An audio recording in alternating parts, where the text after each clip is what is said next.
Just sitting on the roots with this beautiful tree of life.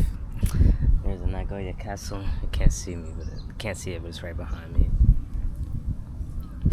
But what I've observed in Japan that I really want to take with me is the practice of making space for silence.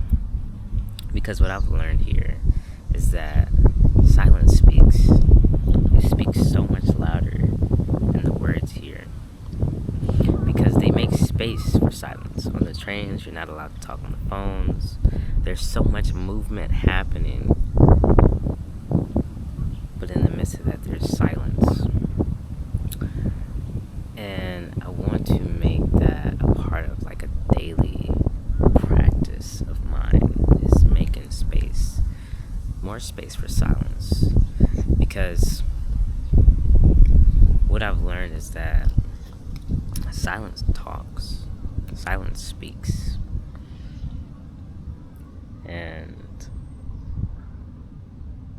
sometimes it says different things. Sometimes it says I want to be loved. Sometimes it says fuck you. Sometimes it says I'm horny. Sometimes it says I need space. Sometimes it says I don't know. But what I find really beautiful about what I've observed here is even with so much movement and stimuli and things going on, there's still a lot of space for silence. People don't talk.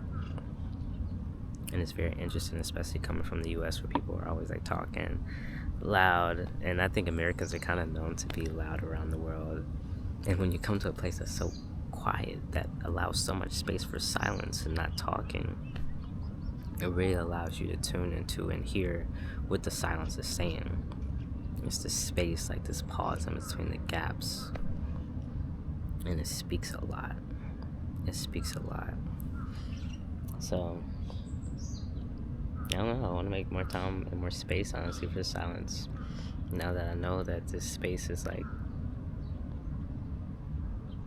very pure. I love observing this space of silence. And I want to spend more time in nature, spend more time in the park, talking to trees, and just hanging out on the ground and being connected to the roots. Allowing myself to disconnect more from the phone. Just making it a daily habit and a daily practice for observing the space of silence. Because it speaks a lot. And I've noticed a lot too that I get overstimulated. I'm starting to notice more and more when I get overstimulated and when I'm just like discombobulated and stuff because I'm overstimulated. And I need more space for silence.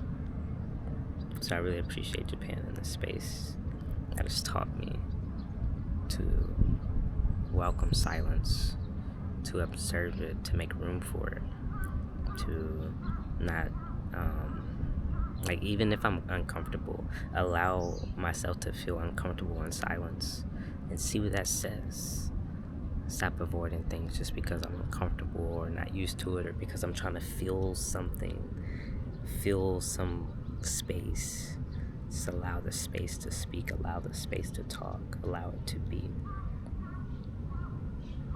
I really feel grateful for that message because it's my last day in Japan, and it's crazy because I even like received a hint of that message before I came here, because before I came here, something told me you're going to see a lot of things going on. You're going to see a lot of movement, and you're going to see a lot of chaos, but you're going to observe that even within the midst of all this movement, there's calmness and there's stillness and there's silence going on.